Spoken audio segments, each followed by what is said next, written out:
আসসালামু আলাইকুম, কেমন আছেন সবাই? আজকে আমি খিচুড়ি রান্না করব।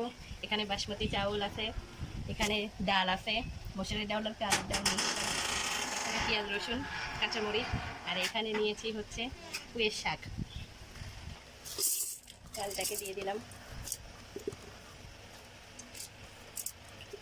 সব ডাউলগুলোকে দিয়ে দিচ্ছি, পেঁয়াজ রসুনগুলো দিয়ে দিচ্ছি।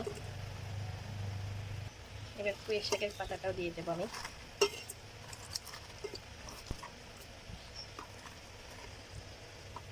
এখানে আছে হলুদের গুঁড়া, ধনের গুঁড়া, লবণ। এবার সয়াবিন তেলটা দিয়ে দিচ্ছি আমি। এবার সুন্দর করে এটা মাখাবো।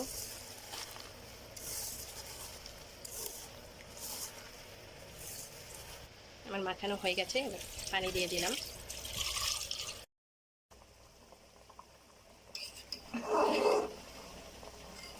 খিচুড়িটাতে বলক চলে এসেছে, আমার সুন্দর একটা কালার এসেছে।